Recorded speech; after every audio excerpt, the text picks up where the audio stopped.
Representative Jasmine Crockett schools GOP Russell Fry on this strip search bill. And look, I mean, the sheer audacity here is just, it's unbelievable, because while they're lecturing everyone else, they're the ones pushing for something that is, quite frankly, disturbing. They somehow think that this is normal behavior for a legislative body, but let's be real, it is absolutely anything but normal. You have these so-called champions of small government openly advocating for the state to literally inspect the bodies of children, and when they get called out on it, they don't even blink. Let's watch this epic schooling, and I'll give you my take at the end. And we'll go to the gentlelady for her amendment.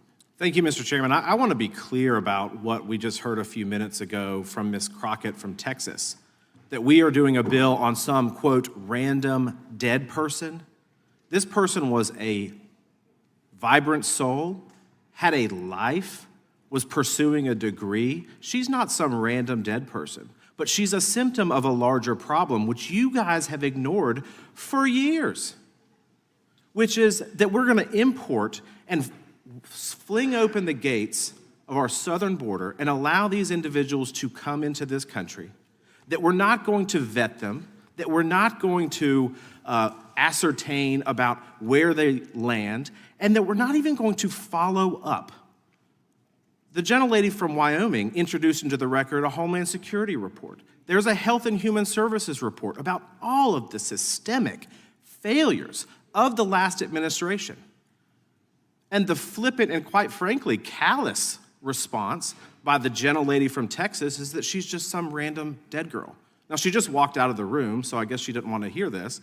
But her mother, if you want to talk to her mother, which I encourage you to do so that you understand who she was, here's a quote from her mother that she was texting with me.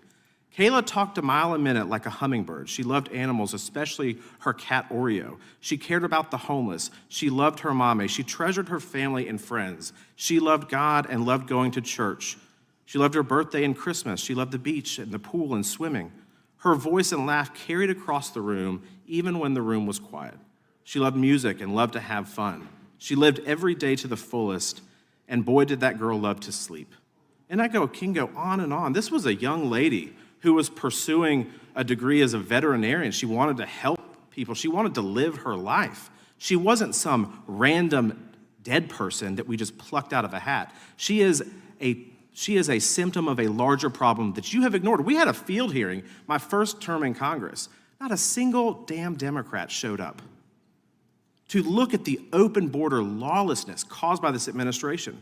So while you sit here quietly for the last 4 years when Joe Biden and Kamala Harris allowed and tacitly sanctioned the trafficking of hundreds of thousands of children across the border, I think it's pretty dang shameful. You said nothing while young girls and boys were raped and otherwise abused by their smugglers and traffickers.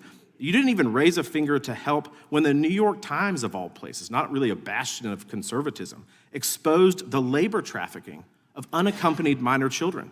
There were no consequences to the actions of the last administration, and you just buried your heads in the sand. So Kayla Hamilton wasn't a random dead person.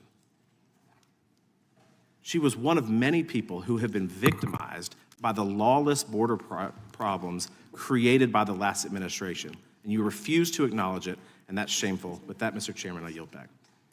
Gentleman yields back. Gentlelady from Texas, I believe, seeks recognition. Gentlelady is recognized. Thank you, Mr. Chairman. I have an amendment at the desk. Amendment to the amendment. Gentleman from Wisconsin reserves a point of order. Nature of a substitute. Amendment will be considered as read. The gentlelady is recognized to explain her amendment. My amendment today would strike the provision of this bill that will require the Secretary of Health and Human Services, who we know is incompetent, to conduct body examinations of unaccompanied children aged 12 and over to see if they have gang markings. I don't know what your obsession is subjecting kids to government-mandated strip searches, but it needs to stop. Now, I want y'all to take a second and really think what you're trying to force little kids to go through. This has to be the third time y'all have tried to push a bill that would give the federal government legal authority to put kids in compromising, traumatizing situations. Whether it's immigrant kids or trans kids, every chance you get, it seems like you want to force the government to look at little kids' bodies. Now, let me put this differently. You want to give some stranger, a federal government employee no less, for all of you small government folks over there on the other side of the aisle, free reign to examine little 6th or 7th graders for some obscure thing that isn't even conclusive evidence that they're in a gang. I mean, this is kind of insane. This provision is just another example of the hypocrisy coming from my colleagues on the other side of the aisle. Y'all love to talk a big game when it comes to protecting kids from harm and trauma, but the fact is, it's all an act. Because if Republicans really cared, y'all wouldn't be refusing to release the Epstein files and bring justice to the victims of human trafficking and assault. And I do want to make sure that I put a little asterisk here. Everyone is talking about how great Comer is doing and this and that. To be clear, it was an oversight subcommittee, and it was the Democrat who is the ranking member who actually brought the motion to release the files. It just so happened that there were enough Republicans on that subcommittee, seemingly more than on this full committee, that had the courage enough to actually vote with the Democrats. But let me be clear, this was Democrats leading. This was the tail wagging the dog, so I don't want y'all to forget that part. Don't go around claiming that y'all are the heroes because now there's supposedly files that are coming out. It was the Democrats that led that, just to be clear.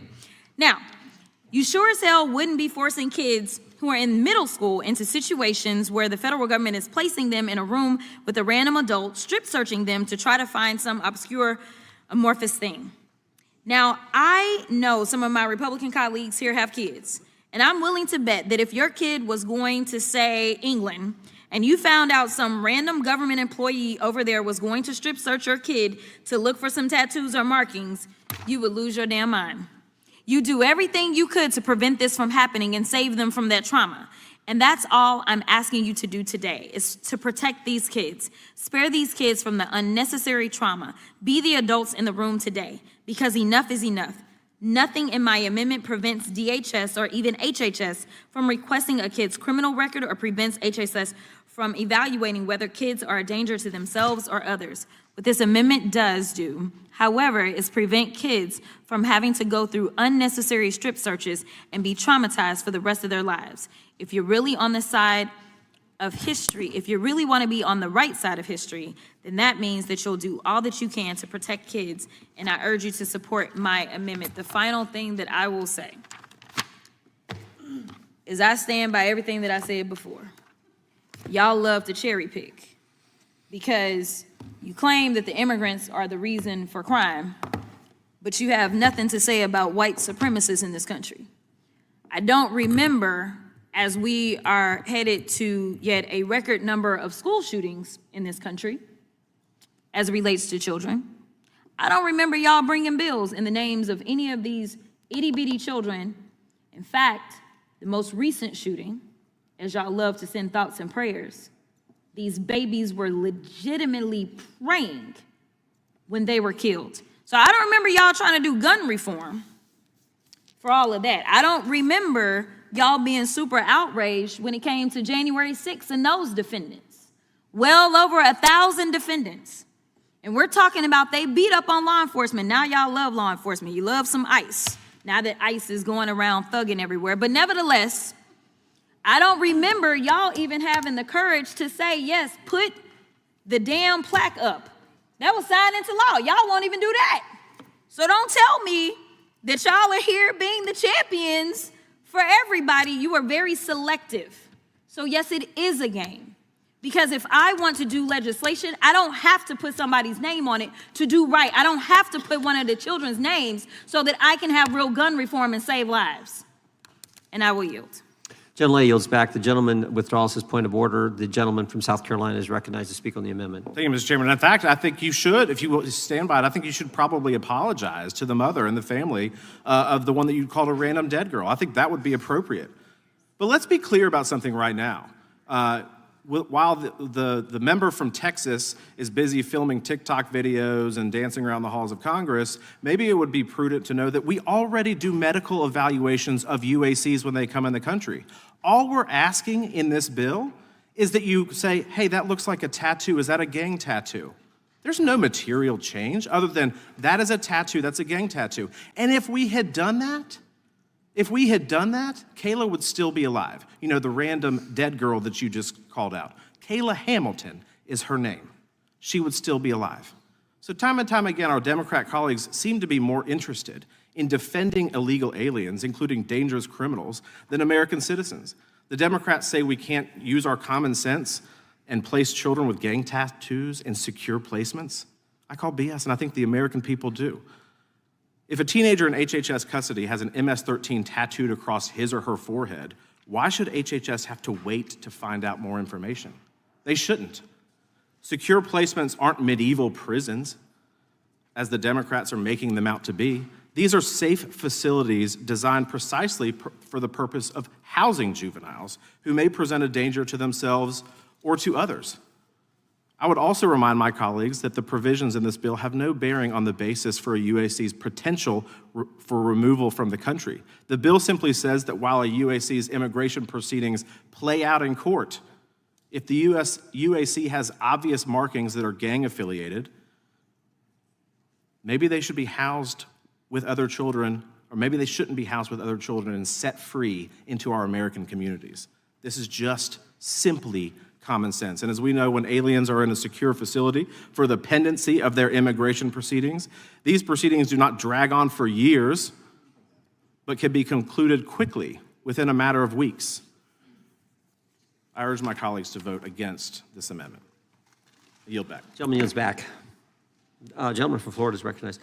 It is honestly stomach churning when you actually sit down and really think about what is being proposed here. I mean, we are talking about a government mandate to force physical examinations, strip searches. Let's call them what they are on kids as young as 12 years old. And for what? To check for markings? To look for tattoos? It's obsessive. It's creepy. And it is completely antithetical to everything this country is supposed to stand for. You have to ask yourself, what kind of person sits around dreaming up legislation to give federal employees the authority to undress children? And the hypocrisy is just, it is suffocating. These are the same people, the exact same people who scream about parental rights and protecting kids from indoctrination in schools. But when it comes to actually violating the privacy and the dignity of a child, suddenly big government it's totally fine. Suddenly, they want the federal government right there in the exam room. It makes zero sense. They claim it's for safety, but the reality is pure cruelty. It's always been about cruelty. And look, the justification they try to use is just, it's weak. It is pathetic. They hide behind this fear-mongering about gangs, right? They try to scare you into thinking that every 12-year-old crossing the border is some kind of hardened criminal mastermind. But let's be real. Let's be real for a second. We're talking about children, vulnerable children fleeing violence, fleeing trauma. And the solution is to inflict more trauma, to subject them to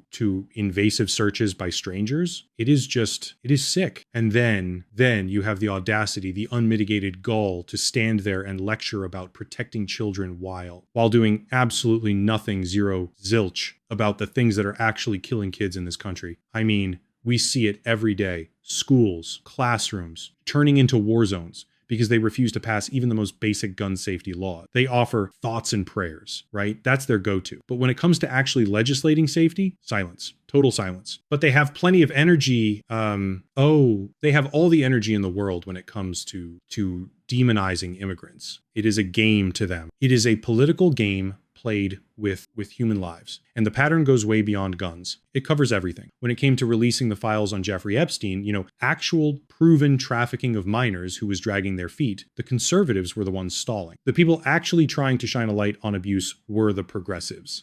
It is projection at its finest. And the response when they get cornered on this is just to double down, to get louder, to try and deflect with these emotional anecdotes that, while tragic, and they are tragic, do not justify state-sanctioned abuse of minors. You simply cannot use one tragedy to justify inflicting trauma on thousands of other children. That is vengeance, and it is lazy, ineffective policymaking. It really exposes the rot at the core of this whole movement. They don't have solutions. They don't have a plan to fix the immigration system. They don't have a plan to keep communities safe. All they have is fear. All they have is performative cruelty. They want to look tough, right? They want the soundbite. But looking tough by bullying children, by stripping them of their dignity, they call that strength? No, that is profound weakness. We are watching a party that has completely lost its moral compass. They have abandoned any pretense of